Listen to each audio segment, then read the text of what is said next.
1991, hotshot pilot Topper Harley saved the world from tyranny and oppression by leading the top-secret mission, codenamed Sleepy Weasel. Roger that, Milli Vanilli Chili Willy. After returning from Sleepy Weasel, an international hero, Topper was separated from Ramada, the only woman he ever loved. Devastated, he turned his back on his hero status and dropped out of sight to live as a recluse in a Thailand monastery. In Hot Shots 2, Charlie Sheen returns as Topper Harley. This time, Harley must lead a commando team deep into enemy territory for a dangerous rescue mission.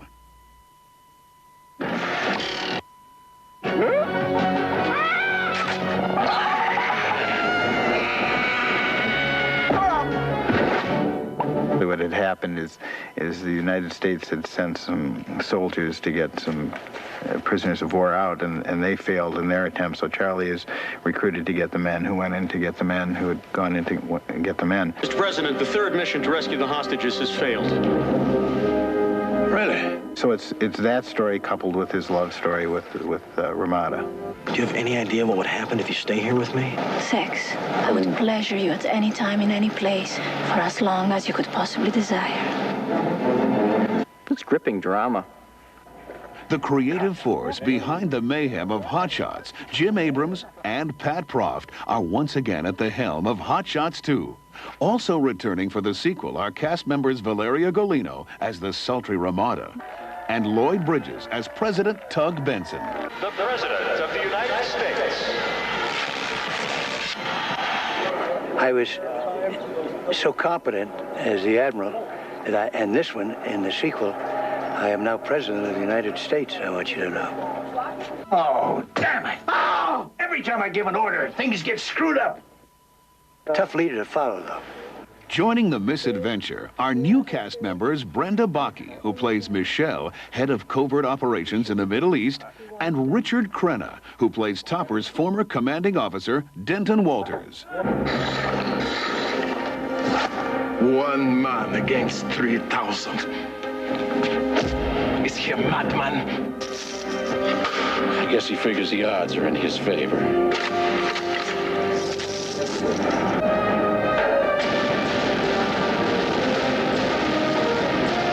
There are elements of lots of adventure films of this kind, of these kind of soldiering adventure films. The monastery scene, that's a very close approximation of precisely the scene in which my character Troutman in Rambo 3 goes in search of Rambo and finds him working in a monastery. And of course this closely parallels that in which I find Charlie, Topper Harley, working in a monastery in Thailand.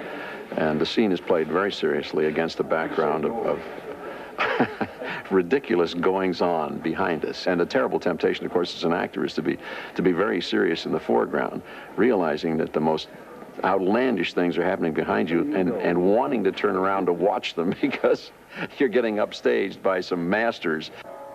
I know you were hurt when that woman left you, but you're just using that to hide from who you really are.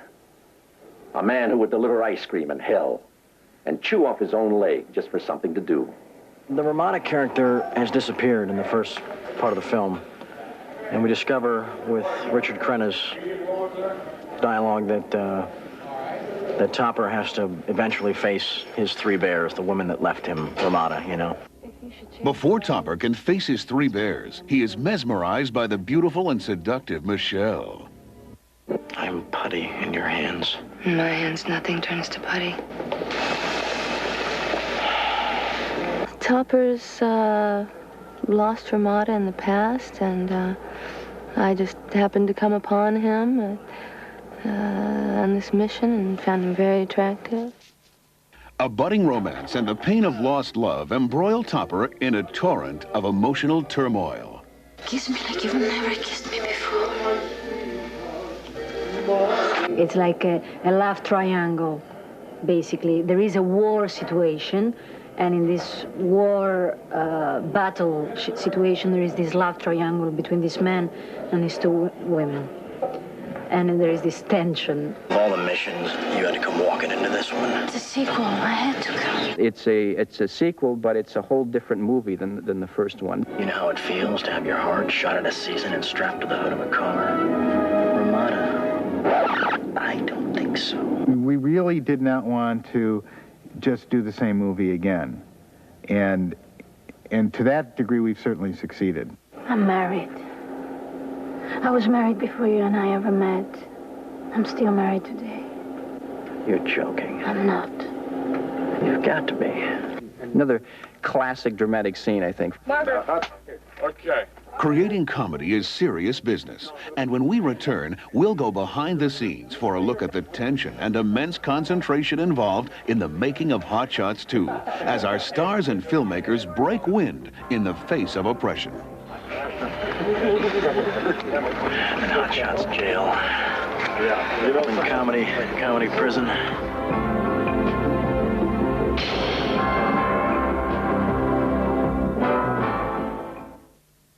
The lieutenant is on the road to disaster. Now, I understand that you work very closely with the victim.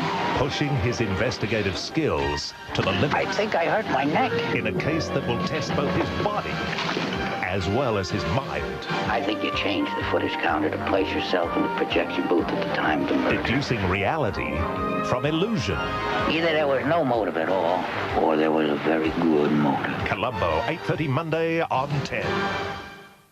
Get double the value from Pizza Haven with any 2 delicious large pizzas for the one low price of $18.50. The large $18.50 2 for 1.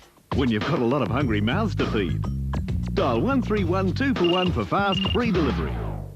The Doors Plus annual pre-stock take clearance is on, and there has never been a better time to buy than right now. Carved entry doors to clear, $89. French 10 light to clear, $119. Bifolds to clear, $198. Solid 4-panel interior doors to clear, $149. Solid timber entry combination to clear, $985. Locks, knobs and knockers to clear, up to 30% off. Doors Plus can fit, stain and deliver. For a free measure and quote, visit our showrooms at Punchbowl, Granville, Brookvale, Newcastle and now Liverpool. Open 7 days. Doors Plus, no fuss. Come on to the jailhouse, rock with me, let's rock. Everybody, let's rock. Oh yeah, everybody knows cell block. We're dancing to the jailhouse rock. Dancing to the jailhouse rock. Dancing to the jailhouse rock. Well, we're dancing to the jail. Jailhouse rock. 7:30 Tuesday, don't miss it. Roseanne on 10.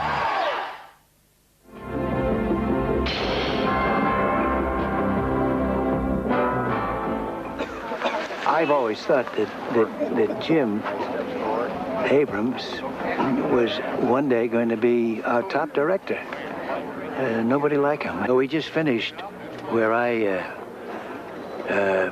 was posing with the 5 presidents, Nixon and Bush, Reagan, and the rest of the guys. And we're having a digging ceremony. I'm going to have a library named after me. And I'm not very good about the way I dig. And background action. The library is to be built adjacent to the Fergus Falls Civic Center. President Benson made no statements as he went about his business. Publicly, it seemed as though he was unaware of the political blow he had been dealt. Privately, aides marveled at his spirit as he performed his usual morning routine by milking the White House goats and finishing a second helping of grapefruit and creamed corn. Tonight, the president and his top advisors will be burning the midnight oil, assessing his political and military options. Tonight, the presidential library. That sort of sets the tone for the entire picture. I think that in the future, when people look at this movie, when they pass judgment on this movie, the big question will be: was Lloyd Bridges' presidential character more an homage to Bush? Was it Reagan-esque in its quality, or was there even a hint of Gerald Ford? I think it's a very dramatic, very tense moment in this motion picture. Pat and Jim is so good with those kind of jokes. I think they must have watched a lot of the Marx Brothers comedies. Now that's a hell of a gun. Good. What's the gentleman's name that's doing the... Dave. It's Dave. Dave. Dave. It's interesting you should call him a gentleman because it's only now that you find out he's doing explosions that you call him a gentleman. You're damn right. I wanted to see before he said, who's that son of a bitch? Who's that front? The gold one being the president's watch. The working relationship between Jim Abrams and Pat Proft is one reason that the brand of satirical humor in Hot Shots has been so well received. But what is the secret for the overwhelming success of films in this genre? Basically, it's just about that you don't have to take movies seriously. That's what parodies tend to be about. That's what the first one was about. I think that it's more than even in the minds of people in America, it's in the minds of studio executives. And they looked at the summer of 1990, and they saw that Hot Shots and Naked Gun 2.5 came out within a month of each other, and each one did about $250 million business worldwide. I just can't pull the trigger anymore. You know, kitten, we all have permission to make mistakes. You give Uncle Topper a nice big blow.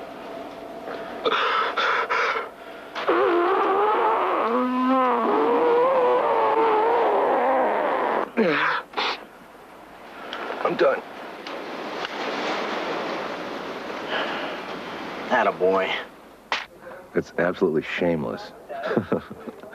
It's really fun. That's the greatest thing. I mean, you don't have to worry about being subtle or anything because there's just no such thing. It's all with a sledgehammer. Parodies every movie I can think of. Unapologetically sophomoric. You know? Just see the obvious joke and just nuke it.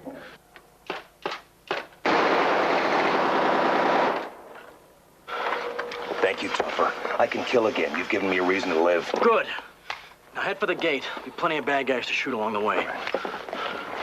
But it's done so subtly as for the audience to discover it and enjoy it for themselves. And that, I think, is the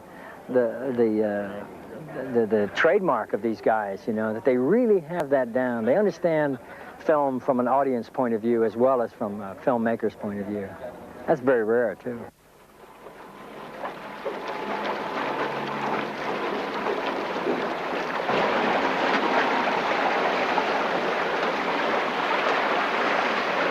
I left you in Wall Street!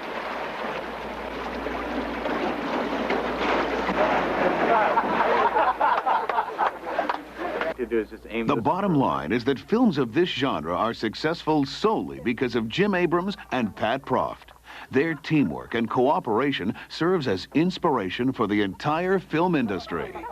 Quite frankly, we've been on this movie for a long time now, and almost hourly. I mean, every hour he tells me he wants to have a different ending. But I want to read the ending that I originally had, if I can, for you. Can I do that right here for you? It's where it's where Topper has Ramada at the end. He looks at her eyes, says, "Frankly, Ramada, I don't give a damn." He picks her up, sweeps her up, takes her up the stairways, the tall stairway, and at that point, Jim told me to forget it. Look, I don't believe that. I don't believe it. No, I don't believe that. She's smiling. Why would she smile? She just doesn't get. This is a reshoot.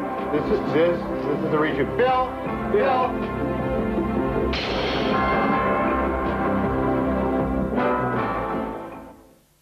He put his hand on my face. It's a special 2-hour season finale. Like this, Russell? Packed full of drama. Your rulings indicate that you prejudge this case. Who the hell do you think you are? Surprises.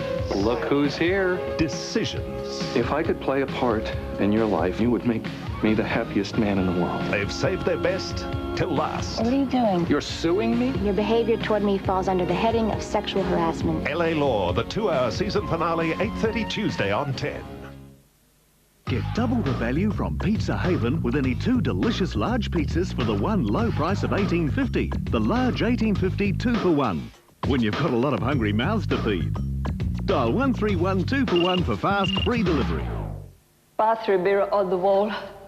Who's got the worst head cold of all? You have, and I bet you're heading straight for the aspirin. So? Aspirin only does half the job. Try these. Head Clear non-drowsy? Sure, both have painkillers for your headache, but Head Clear does even more. A special ingredient helps relieve cold symptoms, and it won't make you drowsy. You look great. How's the head? All clear, thanks. So next time you've a head cold, where are you heading? Straight for the Head Clear, not the aspirin. Non-drowsy Head Clear. Better for your cold than aspirin.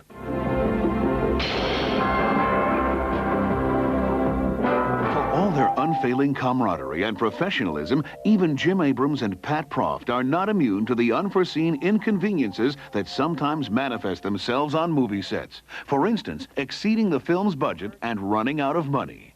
These things happen. These things happen, you know, but when suddenly you open your eyes and you realize that you're in a place, not just in film history, in history, where you have the opportunity to make a statement with the magnitude that this movie makes, then food, you know, pay becomes secondary. They have to take a back seat. What do you think? This is getting much bigger than I thought it was going to be. Clear the center area, guys. It's the scope. It's about the scope. It's about scale. It's about just getting too large. They're trying to cut down some of the expenses, and food is something that they've had to cut down on a little bit. Oh, it's terrible, terrible.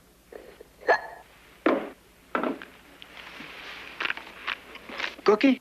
I've hidden a lot of food, too, because I know that eventually this picture's going to run out of money. So I've got food stashed in secret places, because when they run out of money, I'm still going to have my lunch. They chose not to feed us for a few days. And fortunately, I had stashed a few gummy bears in a jacket pocket and rationed them out over the course of, actually, it was about a week. Say that you're my sweetheart, my... Director Abrams and Charlie Sheen began working diligently to try and save the production. Well, you know what happened is we ran short of money with the production, and so we were forced to close down. So what we're trying to do is just raise a few extra additional dollars so we have enough to pick up the production again. During the phone-a-thon and the merchandising sales, I personally raised in 2.5 hours, $4.5 million. And that just covered my overages. Okay, for $1,000, we'll give you a cameo in the movie. No? What about for $5,000, a speaking role in the film? No, don't hang up, don't hang up. Mr. Johnson, I'm sorry, Mr. Hughes, for $20,000, you get billing above the title. Hello? Hello? The heroic fundraising efforts of Charlie Sheen and Jim Abrams bailed the film out of its financial quagmire, but the stress involved did have some adverse effects on Abrams. When the man started, he had black hair, jet black hair. Have you seen him? Have you seen pictures of Jim Abrams lately? The man is gray, he's white. It's all happened on this film. It's not a pretty sight. He's crazy. He's just lost it. Oh, I may quit. I may quit the whole damn profession. I'm just so upset about this wonderful man and what's happened to him. 30 rounds. So we can get off. In order to maintain the gritty realism so essential to the story, Jim Abrams regained his composure and issued orders for his cast and crew to report to a dangerous location in hostile territory, a small patch of desert between Iraq and a hard place. I lied to them. I felt that if they really understood what we were going to do, they wouldn't take the job, and some of them had experience working with me anyway, so the lies had to be a little bit larger. And you know, we essentially said it would be a couple weeks. We'd be shooting in Hawaii for 2 weeks and then in London for 2 weeks. When his actors and crew members refused to report, Jim opted for a location in the San Joaquin Valley instead, where the film company toiled under the unmerciful California sun as the mercury climbed to unbearable levels. 72 and fair every day. Look at this. You call this weather? This isn't weather. 72 and fair every day. Think about it. Gets to you, you know? day in, day out, 72 fair. I've asked these actors to go to places they've never been before. I was asking certain things of the actors, a certain level of reality. And it's unfair to ask them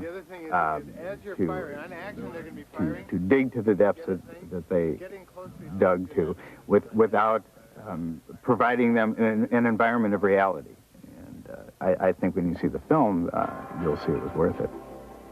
Next up, we'll learn about the poignant political statement Jim Abrams makes with Hot Shots 2. And we'll have many more gratuitous body shots of our stars.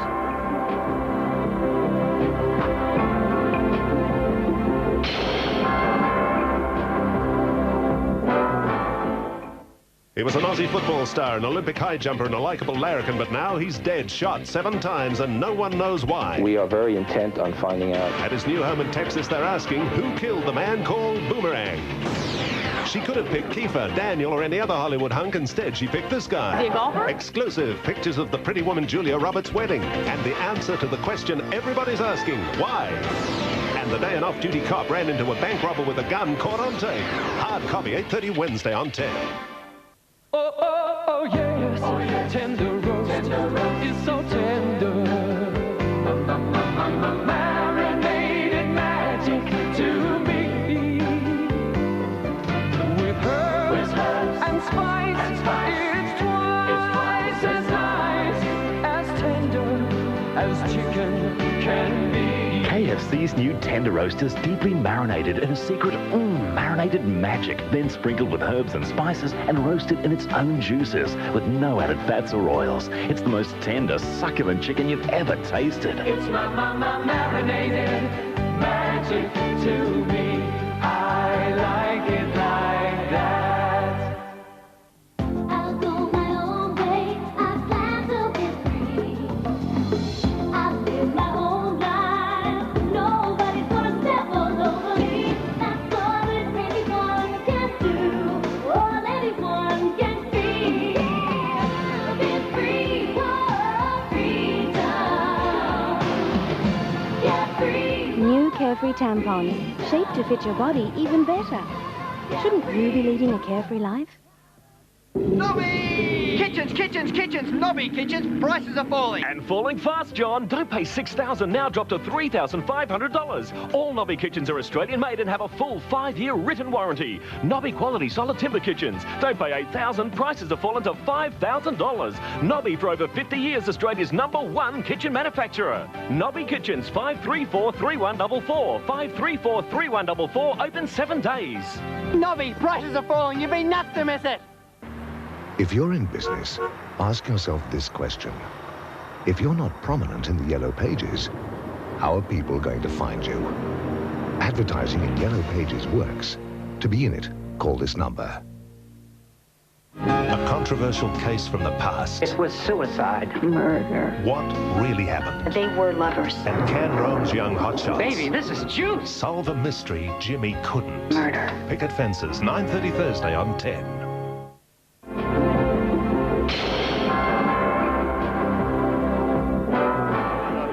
Now, Charlie, if you come to right here. Okay. Now, Gerald, come in here. You gotta watch. Move. Before filming began, Charlie Sheen knew that he would be facing unparalleled physical demands during this grueling production. To prepare himself, every day he walked 47 blocks through the snow in his bare feet to a cold, dark gymnasium with no windows and no heat, then spent countless hours picking up heavy things and putting them back down. I went to Maui. I took a trainer with me and a chef. You know, the more I was looking at him, the more I'm like, oh my God! You know, it's amazing.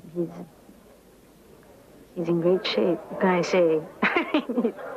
He's a pleasure to look at. As a matter of fact, we were on this stage in last September doing hair and makeup tests when Charlie first took his shirt off for the crew, and we saw the kind of work that he had done to get himself in shape. I mean, he looks like a different guy, and he'd done it just through hard work. And that was sort of a shot in the arm for the whole cast and crew, because we all saw him. Everybody saw him and said, "Wow, look how hard he's worked." Action scenes in movies are usually left to professional stuntmen. Creating reality on the screen can be a dirty and dangerous job, but Charlie Sheen insisted on doing all of his own stunts, regardless of the risks involved.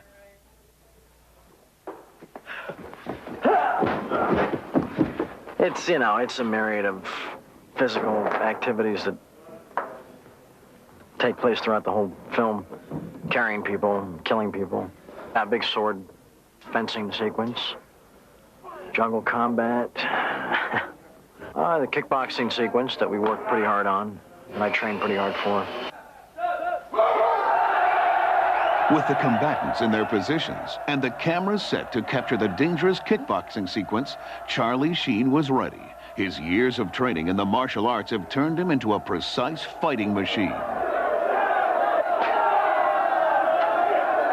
Because of the dedication and hard work displayed by everyone involved in the project, Hot Shots 2 is able to transcend the boundaries of an ordinary film and deliver a poignant political message.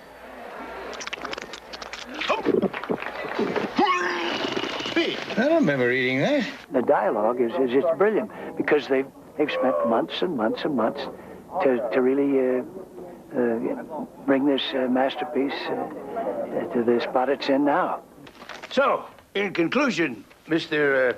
Flojo, it seems like only yesterday I was strafing so many of your homes, and here I am today begging you not to make such good cars.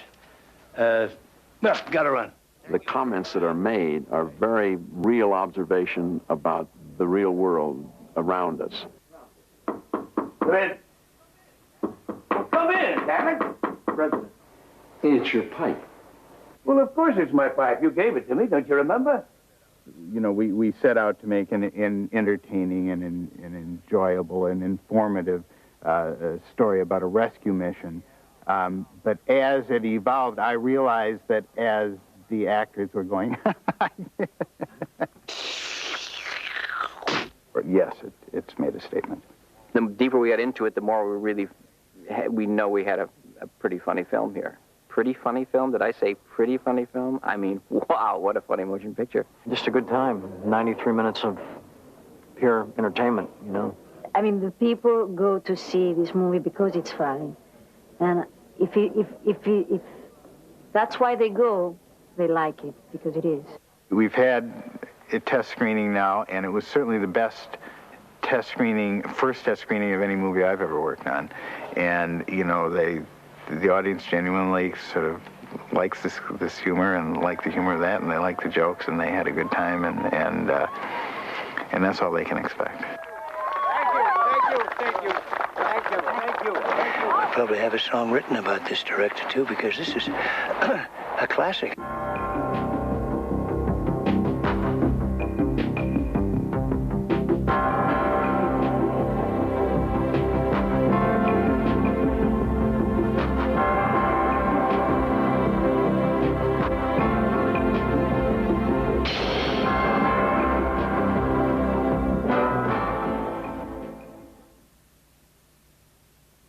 Tonight at 10:50 on Meet the Press, John Howard on the attack over tax cuts. The Fitzgerald caper is all about preparing the public for dropping the tax cuts or jacking up tax.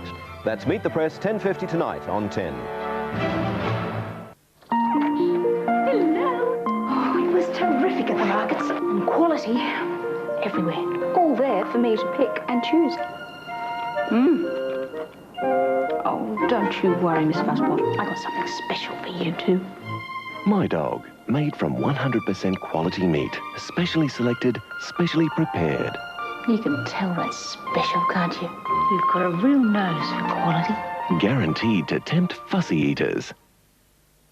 Between the pain of growing up and the joy of falling in love, Do you want to come for coffee? hearts can break. He played the game.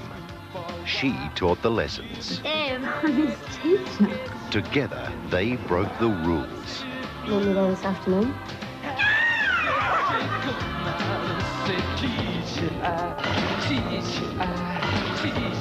Claudia Carbon, Alex Dimitriades, The Heartbreak Kid. This program is brought to you by the new Nissan Pulsar. Nothing compares to you. is 10 Eyewitness News with Kristen Devitt. Good evening. For state premiers trying to hold on to what they've got, the scramble has begun. At tomorrow's Premiers' Conference in Canberra, they'll try to fight off more cutbacks. But Paul Smith reports with a federal government accused of passing its growing financial problems onto the states, the premiers are unlikely to win. It's the start of the annual ritual. Premiers with their ticket to ride to what promises to be one of Canberra's most brutal financial fights. I expect this to be the worst Premiers' Conference that I've ever been to. The states with the most people, Victoria and New South Wales, are sick of subsidising the others. The time has arrived now for us to look to the future and put the larger states on an equal footing. But emerging states like Queensland want more to pay for their fast growth. And the West, with booming mineral exports, argues economic strength now gives greater political power. So the days of Western Australia having to kowtow to Canberra must go. But Canberra's own deficit crisis will dictate that states have little option but to accept what they're given. That'll mean more for New South Wales, Victoria and Tasmania, and probably slightly less than last year for the others. The states say that'll mean drastic cuts to education and health. But the federal government will tell the premiers to make up the losses by being more efficient and raising their own taxes. It all comes at high risk for the national economy. Slight mistakes in economic management and in fiscal policy could have a major negative effect and could send us back into double-dip recession. And ordinary taxpayers will be affected too, with Treasurer John Dawkins now virtually conceding his promised tax cuts are being re-examined. As John Howard told 10's Meet the Press, that'll mean only one thing. Do you think they should be dropped? Well, I'll tell you what they will be, in one form or another. You can bet your last dollar on that. Paul Smith, 10 Eyewitness News. The full interview with John Howard can be seen on our Meet the Press program immediately following this bulletin.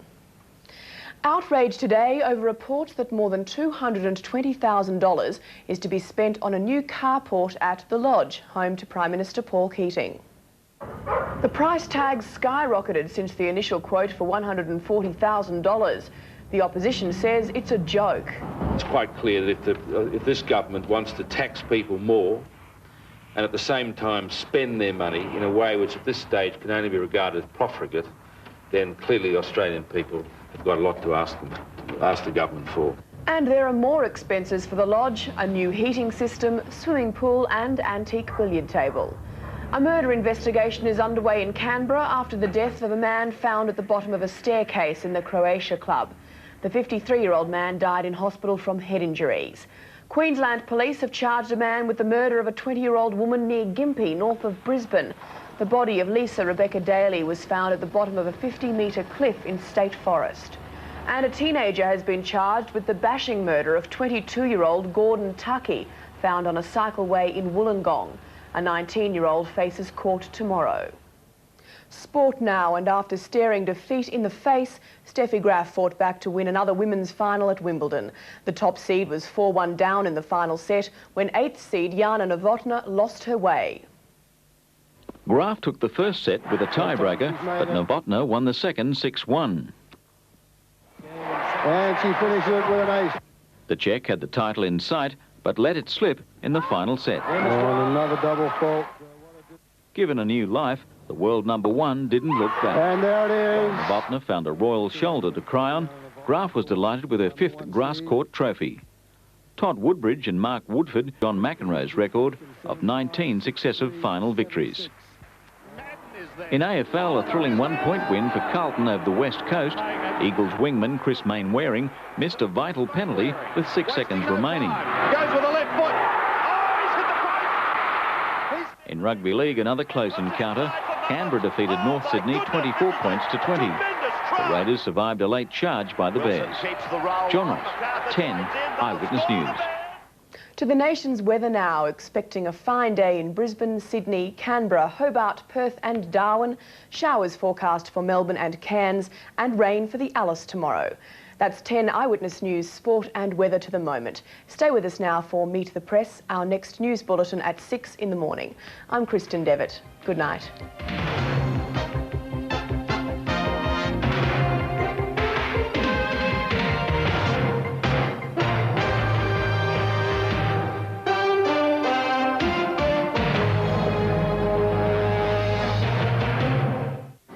week on Hinch, the hoax cure created out of cruelty.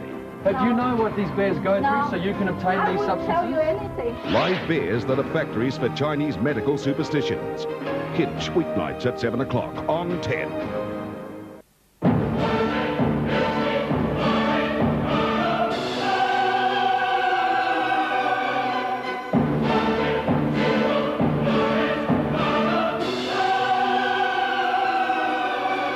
With loads of power and luxury, Patrol is tough to beat. The fuel-injected Patrol from Nissan, the new Nissan. The lieutenant's on the road to disaster in a case that will test both his body. I think I hurt my neck. As well as his mind. Colombo, Monday.